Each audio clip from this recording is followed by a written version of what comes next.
Assalamualaikum warahmatullahi wabarakatuh. Selamat pagi semuanya. Kembali lagi bersama aku Nanda Amalia, dan kali ini aku akan menjelaskan beberapa peraturan tentang pangan. Yang pertama ada Perkab BPOM nomor 9 tahun 2016 tentang acuan label gizi. Sebelumnya, untuk memahami peraturan ini, ada beberapa istilah yang perlu kita tahu terlebih dahulu. Yang pertama ada acuan label gizi atau yang disingkat sebagai ALG, yaitu suatu acuan untuk mencantumkan keterangan kandungan gizi pada label produk pangan. Yang kedua, ada angka kecukupan gizi atau disingkat sebagai AKG, yaitu kecukupan rata-rata zat gizi setiap hari bagi semua orang menurut golongan umur, jenis kelamin, ukuran tubuh, dan aktivitas tubuh untuk mencapai derajat kesehatan yang optimal. Yang ketiga, ada informasi nilai gizi atau yang disingkat sebagai ING, yaitu daftar kandungan zat gizi pada suatu label produk pangan.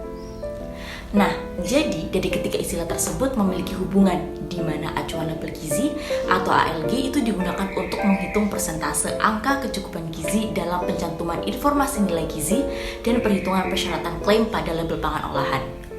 Sebelumnya perlu diketahui juga, untuk ALG itu dihitung berdasarkan rata-rata kecukupan energi penduduk Indonesia, yaitu sebesar 2150 kilokalori untuk satu orang perharinya. Dan kandungan zat gizi dalam pangan olahan itu tidak boleh lebih dari 100% ALG per hari. ALG sendiri ditetapkan untuk 6 kelompok, yaitu usia 0-6 bulan, 7-11 bulan, 1-3 tahun untuk umum ibu hamil dan ibu menyusui.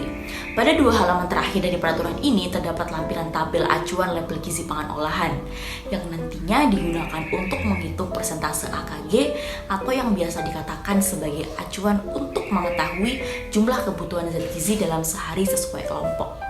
Selanjutnya, untuk penerapan perhitungan AKG versi lebih sederhana, kita akan belajar dari BPOM nomor 16 tahun 2020 tentang pencantuman informasi nilai gizi untuk pangan olahan yang diproduksi oleh usaha mikro dan usaha kecil. Jadi, untuk usaha mikro atau usaha kecil itu tetap wajib mencantumkan informasi nilai gizi pada kemasan dalam bentuk tabel dan dinyatakan per takaran saji. Takaran saji sendiri yaitu jumlah pangan olahan yang wajar dikonsumsi dalam satu kali makan dan dinyatakan dalam satuan metrik atau ukuran rumah tangga. Untuk tabel informasi nilai gizi sendiri wajib berisi informasi tentang jenis dan jumlah kandungan zat gizi, persentase AKG, dan catatan kaki. Pada peraturan ini terdapat dua lampiran. Lampiran pertama berisi tabel jenis dan deskripsi pangan olahan, kemudian tabel nilai kandungan gizi pangan olahan, dan tabel takaran saji pangan olahan. Sedangkan pada lampiran 2 berisi tentang tata cara pencantuman informasi nilai gizi. Di sini terdapat informasi yang wajib dicantumkan, yaitu yang pertama ada takaran saji. Yang kedua ada jumlah sajian per kemasan yang menunjukkan jumlah takaran saji dalam satu kemasan pangan. Misalnya, isi bersih suatu produk sebesar 150 gram dengan takaran saji 60 gram. Maka jumlah sajian per kemasan produk adalah 150 gram dibagi 60 gram, hasilnya 2,5. Atau jika dibulatkan menjadi 3, sehingga pada kemasan produk harus ditulis 3 sajian per kemasan. Yang ketiga ada jumlah persajian yang harus ditulis dengan huruf kapital, tebal, dan letaknya sebelum uraian tentang zat gizi. Yang keempat, ada jumlah kandungan zat gizi dan non-gizi, di mana yang wajib dicantumkan pada tabel ING adalah energi total, lemak jenuh, protein, karbohidrat total, gula, dan garam. Yang kelima, ada persentase AKG. Untuk contoh perhitungan, misalnya, kita menggunakan keripik tempe yang memiliki kandungan zat gizi per 100 gram sebagai berikut.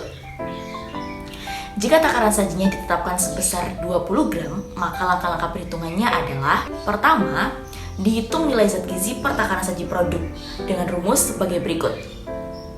Sehingga contoh perhitungan untuk lemak totalnya adalah sebagai berikut. Setelah didapatkan nilai zat gizi per takaran saji, selanjutnya dihitung persentase AKG per takaran saji dengan rumus sebagai berikut.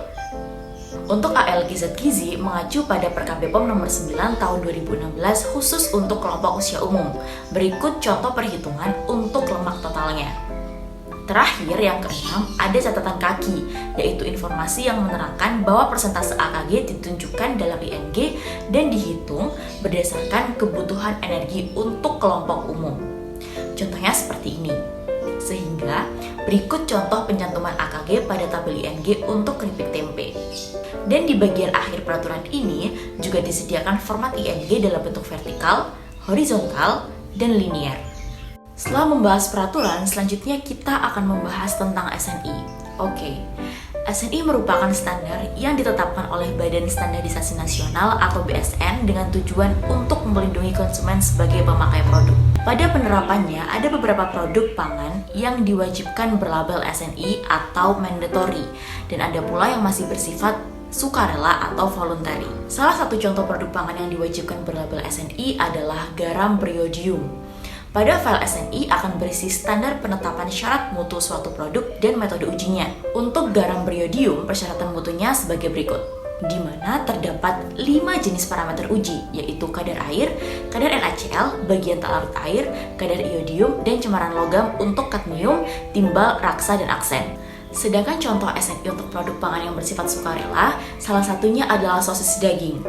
Untuk persyaratan mutu sosis daging lebih banyak jika dibandingkan dengan garam beriodium. Sehingga pada tabel pertama terdiri dari standar mutu fisik dan kimia seperti keadaan fisik, air, abu, protein, lemak, dan cemaran logam. Sedangkan pada tabel kedua berisi persyaratan minimal cemaran mikroba sosis daging untuk kemasan tidak bermedia dan kemasan bermedia. Oh iya, dalam membaca tabel syarat mutu produk SNI, penting juga untuk memperhatikan catatan yang biasanya ditandai dengan bintang di bagian bawah tabel. So that's it, sekilas pengetahuan tentang peraturan dan SNI pada beberapa produk pangan. Don't forget to like my video, and bye! Wassalamualaikum warahmatullahi wabarakatuh.